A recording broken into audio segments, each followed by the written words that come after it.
ओम नमो भगवते वासुदेवाय नमः।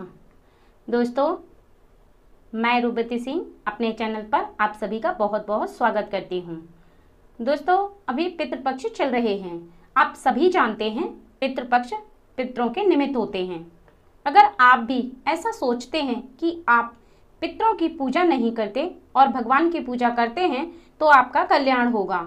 जो इस संसार में सारे सुख हैं वो आप भोग सकते हैं, तो आप ऐसा गलत सोच रहे हैं।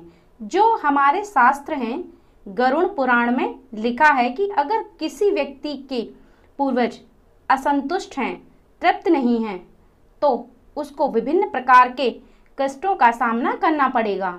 भौतिक साधनों का सुख भोगना तो दूर की बात है, बल्कि नाना प्रकार की समस्याओं का सामना भी करना पड़ेगा। सबकी इच्छा होती है कि जो देवता और पितृ हैं उनकी कृपा हम पर हो। जो व्यक्ति पितृपक्षों में श्राद्ध करता है, तर्पण करता है, तो ऐसे में कुछ ऐसे संकेत हैं जिन संकेतों को जानकर हम जान सकते हैं कि पितरों की कृपा बरसने वाली है। शायद आप लोगों में से बहुत लोग ये भी सोचते होंगे कि पितरों की कृपा होने से हमें क्या फ़ायदा या हमें क्या मिलता है। जो आपके पितरों का आशीर्वाद जो होता है वो आपका जीवन पूर्णतः सुधारने वाला होता है।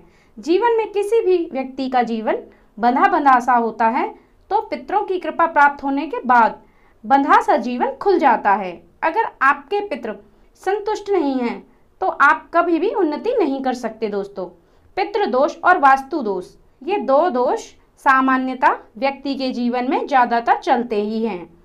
कई लोगों को तो पता भी है कि पितृपक्ष चल रहे हैं, फिर भी मांस मदिरा का सेवन कर रहे हैं लगातार। और आप खुद ही जाने कि जब आपके घर पितृ आए हुए हैं और आप इस तरह की चीज़ों का सेवन कर रहे हैं और फिर पितरों का स्वागत कर रहे हैं, पितृदोष के भागी तो आपको बनना ही है। ज़्यादातर लोगों की कुंडली में पितृदोष होता है। ये दोष पहले पिता के ऊपर होता है, फिर उनके बच्चों के ऊपर होता है। ये इसी तरह पीढ़ी दर पीढ़ी चलता रहता है। ये बात जान लें, अगर देवता रुष्ट हो जाते हैं तो आपके मनाने से मान जाते हैं, पर पितृ रुष्ट हो गए तो मुसीबतों का सामना अवश्य ही करना पड़ेगा, क्योंकि वो जल्दी मानते नहीं हैं। पीढ़ी दर पीढ़ी भोगना पड़ता है। दोस्तों, मैं बात कर रही हूँ आज कौवे के बारे में। कौवा अगर कुछ शुभ संकेत देता है, अगर कौवा पितृपक्ष में कुछ ऐसे कार्य करता दिखता है या ऐसे कुछ संकेत देता है, तो पितृ दोष का सामना जो आप कर रहे थे वो दोष खत्म हो गया है। अगर आपको कौवा ऐसे कुछ कार्य करता दिखता है तो आप समझ लीजिए जो आपने पितरों के निमित्त दान, तर्पण, पिंडदान किया है उससे पितृ प्रसन्न हैं और वह सफल होने वाला है। यदि पितृ नाराज होते हैं तो व्यक्ति राजा से भिखारी बन जाता है और भिखारी को राजा बना देते हैं पितृ जब प्रसन्न होते हैं। दरअसल कौवे का इतना महत्व होने के पीछे भी एक कहानी छिपी हुई है। दोस्तों, इसमें बताया गया है कि भगवान राम ने त्रेता युग में कौवे को आशीर्वाद दिया था। एक बार की बात है, जब एक कौवे ने माता सीता के पैर में चोंच मारी थी, उसी समय भगवान राम ने तिनके के बाण को चलाया था, जिससे उनकी एक आंख फूट गई थी। ऐसा करने पर उन्हें बाद में पश्चाताप हो रहा था और तभी उन्होंने कौवे से माफ़ी मांगी। इसके साथ ही भगवान राम ने उसे आशीर्वाद दिया कि तुमको खिलाया गया भोजन पितरों को प्राप्त होगा।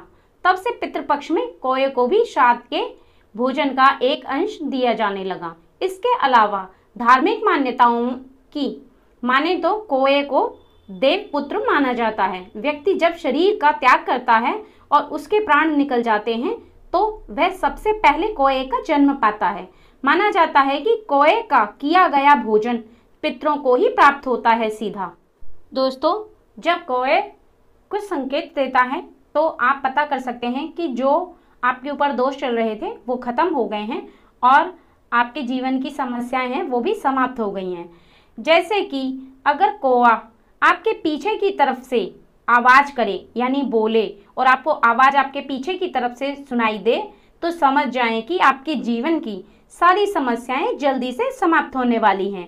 इतना ही नहीं, चोंच से अगर भूमि खोदते हुए कौवा आपको दिखाई दे तो आप समझ लीजिए कि आपको धन का अत्यधिक लाभ होने वाला है, इसका संकेत आपको मिल रहा है। इसी प्रकार अगर आप कभी रास्ते में जा रहे हैं और आपको पानी पीते हुए कौवा दिखे तो यह आपको धन लाभ होने का संकेत देता है, किसी भी काम में सफलता मिलती है।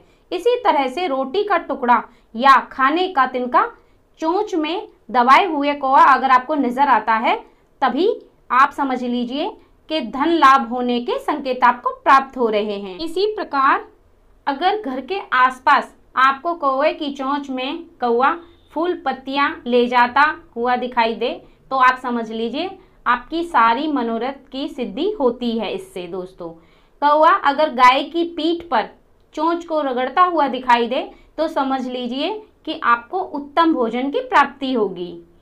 अगर कौवा अपनी चोंच में सूखा तिनका लाते हुए दिखे तो समझ लीजिए धन की प्राप्ति होने वाली है, अत्यधिक धन का लाभ होने वाला है। कौवा अनाज के ढेर पर अगर बैठा दिखाई दे तो समझ लीजिए आपको धन का लाभ होने वाला है। यदि कौवा बाईं तरफ से आकर के भोजन ग्रहण करता है तो यात्रा बिना रुकावट के संपन्न होती है। वहीं कौवा पीठ की तरफ से आता दिखाई दे तो प्रवासी को लाभ मिलता है, यानी जो रहने वाला है उस घर में उसको लाभ मिलता है। कौवा मकान के छत पर हरे भरे वृक्ष पर जा कर के बैठे तो समझ लीजिए कि आपको अचानक से धन का लाभ होने वाला है।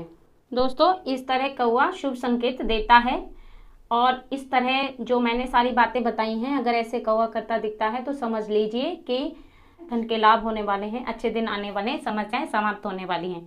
लेकिन वहीं पर कौवा कुछ ऐसी स्थिति में आपको दिखे, कुछ ऐसा करता दिखे तो आप समझ लीजिए कि वह अपशगुन का संकेत दे रहा है, यानी कोई अपशगुन होने वाला है। जैसे कि अगर किसी महिला के सिर पर कौवा बैठ जाए तो ऐसा माना जाता है कि उस महिला के पति पर संकट आने वाला है।